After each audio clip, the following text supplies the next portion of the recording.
Hi friends, success ലൈവിലേക്ക് ഏവർക്കും സ്വാഗതം. ഞാൻ പ്രസന്നകുമാർ. ഞാൻ എൻ്റെ ഈ ചാനലിലൂടെ സാധാരണ ക്ലാസ്സുകളാണ് പ്രസൻറ്റ് ചെയ്യാറുള്ളത്. പക്ഷേ ഇന്ന് വ്യത്യസ്തമായിട്ട് എൻ്റെ മനസ്സിൽ തോന്നിയ ഒരു ചെറിയ ആശയം നിങ്ങളുമായിട്ട് പങ്കുവയ്ക്കണമെന്ന് തോന്നിയതിൻ്റെ അടിസ്ഥാനത്തിലാണ് ഞാനൊരു ചെറിയ വീഡിയോ ചെയ്യുന്നത്. അപ്പോൾ നിങ്ങൾക്ക് അതൊന്ന് ചിന്തിക്കാനൊരു വിഷയമാവട്ടെ എന്ന് വിചാരിച്ചുകൊണ്ട് ഞാൻ പറയുന്നതാണ്. ഈ അധ്യയന വർഷം ആരംഭിച്ചപ്പോൾ നമ്മളെ വിദ്യാഭ്യാസ മന്ത്രി പറഞ്ഞു, സ്കൂളുകളിലൊക്കെ അരമണിക്കൂർ വിദ്യാഭ്യാസത്തിൻ്റെ ദൈർഘ്യം കൂട്ടുകയാണ്. വളരെ നല്ലൊരു കാര്യമാണ്. അപ്പോൾ അരമണിക്കൂർ വെച്ച് വിദ്യാഭ്യാസം അല്ലെങ്കിൽ അധ്യയനം വർദ്ധിപ്പിക്കുന്നു എന്ന് പറയുമ്പം നമുക്കറിയാം, ഒരു വർഷം ആവറേജ് 180 വർക്കിംഗ് ഡേയ്സാണ് കിട്ടാറുള്ളത്. അത് നമുക്കൊരു 200 ദിവസമായിട്ടൊന്ന് കണക്കെടുത്താൽ ആ 200 ദിവസത്തിൽ അരമണിക്കൂർ വെച്ച് വർദ്ധിപ്പിക്കുമ്പോൾ തീർച്ചയായും ഒരു 100 മണിക്കൂർ കൂടി അഡീഷണൽ ആയിട്ട് നമുക്ക് കുട്ടികൾക്ക് പ്രയോജനപ്രദമായ രീതിയിൽ അധ്യയനം നടത്താൻ പറ്റും. നല്ല കാര്യമാണ്. പക്ഷേ ഇങ്ങനെ മന്ത്രി ആ കാര്യം ഡിക്ലെയർ ചെയ്തപ്പോൾ തന്നെ ചില വിഭാഗം ആൾക്കാർ അവിടെ മതപഠനത്തേക്ക് അത് ബാധിക്കുന്നു, സമയം ക്രമീകരിക്കാൻ പറ്റുന്നില്ല എന്ന് പറയുന്നതിൻ്റെ അടിസ്ഥാനത്തിൽ ചർച്ചകൾ വേണം, അതിനൊന്ന് പുനർചിന്തിക്കണമെന്നൊക്കെ ആവശ്യപ്പെട്ടിട്ടുണ്ട്. നല്ല കാര്യം. അതും ഒരു പഠനമായതുകൊണ്ട് അതുമായിട്ട് ക്രമീകരിക്കുന്നത് ഒരു നല്ല കാര്യം തന്നെയാണ്. അപ്പോൾ അത് ചർച്ച ചെയ്യാമെന്നൊക്കെ തീരുമാനമായിട്ടുണ്ട്. അപ്പോൾ അങ്ങനെ ഇരിക്കുന്ന ഈ സാഹചര്യത്തിൽ അരമണിക്കൂർ വെച്ച് അധ്യയനം കൂട്ടുക എന്ന് പറയുമ്പോഴത്തേക്ക് വിദ്യാർത്ഥികൾക്ക് മൂല്യവർദ്ധിതമായിട്ടുള്ള വിദ്യാഭ്യാസം കിട്ടാൻ അത് സഹായകരമാവും. അപ്പോൾ അതുകൊണ്ട് തന്നെ പൊതുവിദ്യാലയങ്ങളിൽ ഇവിടെ ഇൻഫ്രാസ്ട്രക്ചർ ഫെസിലിറ്റീസും മറ്റു കാര്യങ്ങളൊക്കെ വളരെയേറെ വർദ്ധിപ്പിക്കുന്ന സമയത്ത് വിദ്യാഭ്യാസ മൂല്യം കൂടെ വർദ്ധിപ്പിക്കുന്നത് ഏറ്റവും നല്ല ഒരു സംഗതി തന്നെയാണ്. പക്ഷെ ഇവിടെ എന്താ സംഭവിക്കുന്നത് ചോദിച്ചാൽ, സ്കൂൾ തുറന്ന് നമ്മൾ നോക്കിക്കഴിഞ്ഞാൽ നമുക്ക് എത്ര അധ്യയന ദിവസങ്ങളാണ് നഷ്ടപ്പെട്ടു പോയത്. അപ്പോൾ അധ്യയന ദിവസങ്ങളെന്ന് പറയുമ്പോഴത്തേക്ക് നമുക്ക് ആവറേജ് ഒരു ദിവസം 5 മണിക്കൂർ വെച്ച് കൂട്ടിക്കഴിഞ്ഞാൽ തന്നെ ഒരു 4-5 ദിവസം പോയാൽ 25 മണിക്കൂർ അങ്ങ് പോയി. ആകെപ്പാടെ അരമണിക്കൂർ കൂട്ടി 200 എന്നുള്ളതിന് 100 മണിക്കൂർ അഡീഷണൽ ആയിട്ട് നമ്മൾ കൊണ്ടുവരുന്ന സമയത്ത് ഇവിടെ എന്താ സംഭവിക്കുക? യഥാർത്ഥത്തിലുള്ള അധ്യയന മണിക്കൂറുകളെന്ന് പറയുന്നത് ഇങ്ങനെ നഷ്ടപ്പെട്ടുകൊണ്ടിരിക്കുകയാണ്. അപ്പോൾ ഇവിടെ 4-5 ദിവസം ഇതായി സ്കൂൾ തുറന്നതിന് ശേഷം ഒരു 5-6 ദിവസമായിട്ട് ഇവിടെ വിദ്യാഭ്യാസ ബന്ദ് അല്ലെങ്കിൽ സ്ട്രൈക്ക് എന്ന് പറയുന്ന ഒരു സംഭവത്തിലേക്ക് പോയിക്കൊണ്ടിരിക്കുകയാണ്. അപ്പോൾ ഇത് കുട്ടികളെ വളരെയേറെ ബാധിക്കുന്ന ഒരു സംഭവമാണ്. നമ്മുടെ മൂല്യവർദ്ധിത വിദ്യാഭ്യാസത്തിന് ഇത് വളരെയേറെ പ്രശ്നങ്ങൾ സൃഷ്ടിക്കുന്നതാണ്.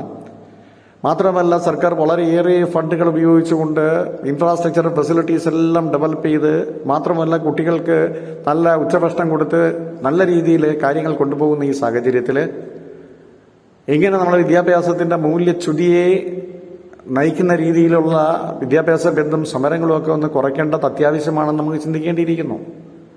ആ വിഷയമാണ് ഞാൻ നിങ്ങളോട് പറയുന്നത്.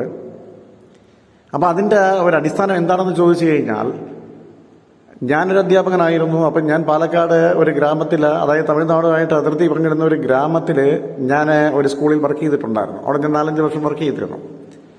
അപ്പോൾ അവിടെ വർക്ക് ചെയ്തപ്പോൾ എനിക്ക് കാണാൻ പറ്റിയ ഒരു സംഭവം ഇതാണ്. ആ ഗ്രാമത്തിലുള്ള ആ സ്കൂളിൽ വരുന്ന കുട്ടികളുടെ രക്ഷകർത്താക്കൾ അച്ഛനും അമ്മയും മുതിർന്ന ആൾക്കാർ ആരെങ്കിലും ഉണ്ടെങ്കിൽ ഇവരെല്ലാ പേരും കൃഷിപ്പണിക്ക് പോകുന്നവരാണ്. ഗ്രാമമാണ്, വേറെ മാർഗമൊന്നുമില്ല. അവരുടെ ഉപജീവന മാർഗം എന്ന് പറയുന്നത് കൃഷിയാണ്. അപ്പോൾ എല്ലാവരും കൃഷിയിടങ്ങളിലേക്ക് പോകും. അപ്പോൾ അങ്ങനെ പോകുന്നത് കൊണ്ട് ഈ കുട്ടികൾ രാവിലെ സ്കൂളിൽ 8:30 മണിയാകുമ്പോൾ വീട്ടിൽ നിന്ന് ഇറങ്ങിക്കഴിഞ്ഞാൽ പിന്നെ 4:30 മണിക്കാണ് സ്കൂൾ വിട്ട് അവിടെ വീട്ടിൽ ചെല്ലുന്നത്. അപ്പോൾ ഈ ഒരു ടൈം ഗ്യാപ്പ് എന്ന് പറയുന്നത് രക്ഷകർത്താക്കൾക്ക് ബോധ്യമുള്ളതാണ്. 8:30 വീട്ടിൽ നിന്ന് ഇറങ്ങിക്കഴിഞ്ഞാൽ അവർ 4:30 എത്തണം, 4:30 എത്തുള്ളൂ. അപ്പം അങ്ങനെ ഒരു ടൈം മാനേജ്മെന്റ് വെച്ചിരിക്കുന്നത് കൊണ്ട് ഈ കുട്ടികൾ ഈ പറഞ്ഞ പീരീഡിനുള്ളിൽ, ഈ സമയത്തിനുള്ളിൽ വീട്ടിലെത്താൻ പാടില്ല എന്നവർക്ക് നിർബന്ധമുണ്ട്. അതിന്റെ കാരണം മറ്റൊന്നുമല്ല, വീട്ടിൽ ആ സമയത്ത് അവർ ചെന്നു കഴിഞ്ഞാൽ, ഈ ഇടവേളയ്ക്കുള്ളിൽ അവിടെ ചെന്നു കഴിഞ്ഞാൽ തീർച്ചയായിട്ടും അവർ പീഡിപ്പിക്കപ്പെടാം, അല്ലെങ്കിൽ അവർക്ക് എന്തെങ്കിലും ബുദ്ധിമുട്ടുകൾ ഉണ്ടാവാം, പെൺകുട്ടികളാവട്ടെ ആൺകുട്ടികളാവട്ടെ. അപ്പം അതുകൊണ്ട് തന്നെ ഈ രക്ഷകർത്താക്കൾക്കെല്ലാം അങ്ങനെ ഒരു നിർബന്ധമുണ്ട്. അവർ അപ്പോഴേ എത്താവൂ എന്ന് പറയുന്ന ഒരു കാഴ്ചപ്പാടിന്റെ അടിസ്ഥാനത്തിൽ അവരിൽ ചില ആൾക്കാർ സ്കൂൾ അധികൃതരോട് ഇങ്ങനെ ഒരു ആവശ്യം പ്രകടിപ്പിച്ചു.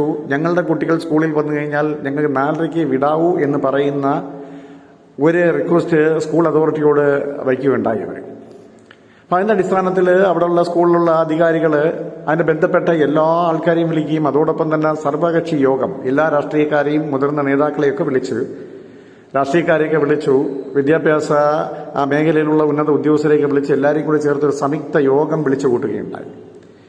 ആ യോഗത്തിനകത്ത് ഇങ്ങനെ ഈ കുട്ടികളുടെ ഈ ഒരു പ്രശ്നം അവിടെ അവതരിപ്പിക്കുകയും ഇതിലെല്ലാ പേരും ഐക്യകണ്ഠേന ഇത് അംഗീകരിക്കുകയും ഒരു തീരുമാനമെടുക്കുകയും ചെയ്തു.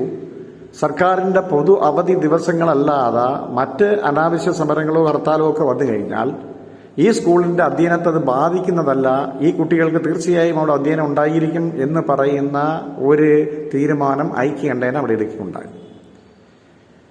അങ്ങനെ ആ തീരുമാനത്തിന്റെ അടിസ്ഥാനത്തിൽ അവിടെ അപ്രതീക്ഷിതമായി വരുന്ന ഹർത്താലോ അല്ലെങ്കിൽ സമരങ്ങളോ അല്ലെങ്കിൽ വിദ്യാഭ്യാസ ബന്ധമൊക്കെ വന്നാലും ശരി ഈ സ്കൂളിന്റെ അധ്യയനത്തെ അത് ബാധിക്കത്തില്ല, ഒരു വിധത്തിലും ബാധിക്കത്തില്ല.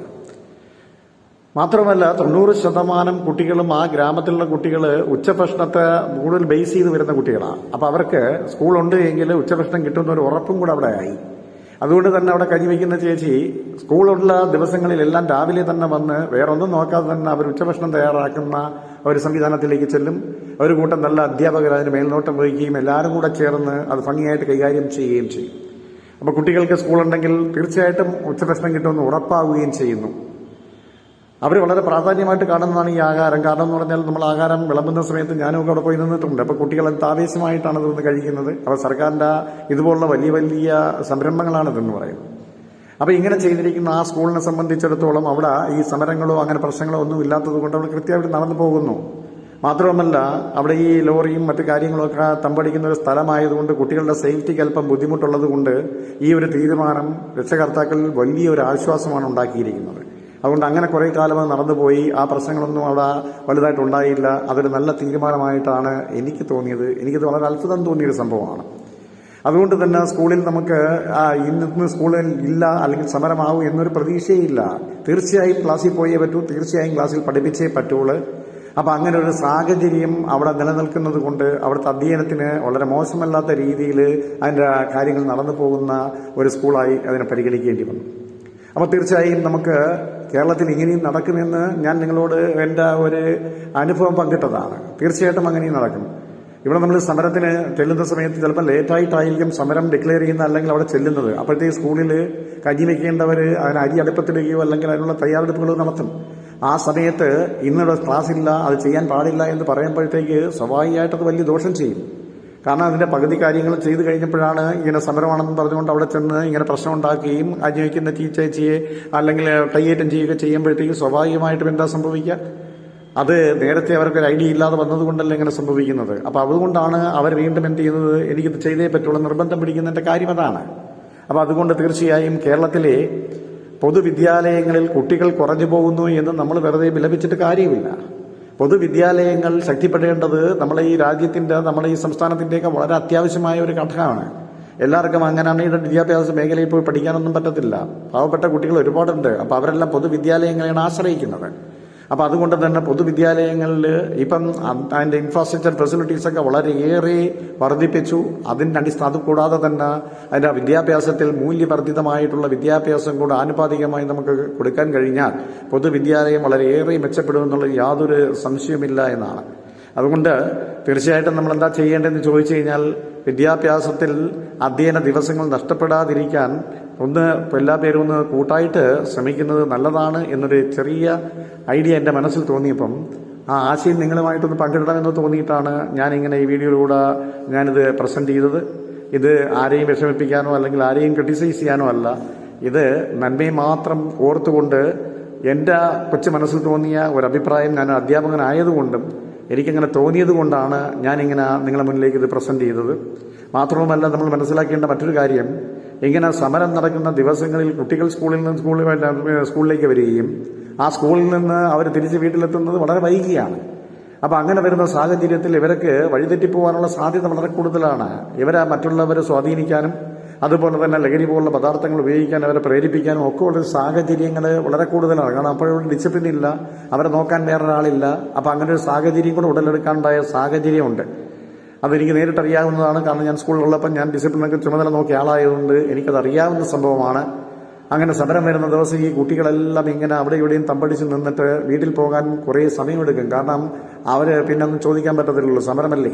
അപ്പോൾ അതുകൊണ്ട് തീർച്ചയായിട്ടും നമ്മൾ എപ്പോഴും വിട്ടുവെന്നൊന്നും പറയാൻ പറ്റത്തില്ലല്ലോ. അപ്പോൾ അങ്ങനെ ഒരു സാഹചര്യം കൂടെ വരുന്നത് കൊണ്ട് നമ്മൾ മുൻകരുതലായിട്ട് ഇങ്ങനെയുള്ള കാര്യങ്ങളിലൊക്കെ ഒരു അടുക്കും ചിട്ടയും സ്കൂളിൽ അധ്യയന ദിവസങ്ങൾ നഷ്ടപ്പെട്ടു പോകാതിരിക്കാൻ വേണ്ടി അനാവശ്യ സമരങ്ങൾ സ്കൂളുകളിൽ ഒഴിവാക്കുക, ഇതൊക്കെ ഒരു നല്ല തീരുമാനമായിട്ട് എടുക്കാൻ കഴിയണം എന്നൊരു എളിയ അഭ്യർത്ഥനയോടുകൂടി ഞാൻ ഈ വീഡിയോ അവസാനിപ്പിക്കുകയാണ്. നിങ്ങൾക്ക് ഇഷ്ടപ്പെട്ടു എങ്കിൽ ഇത് സബ്സ്ക്രൈബ് ചെയ്യണം, ഷെയർ ചെയ്യണം, ലൈക്ക് ചെയ്യണം.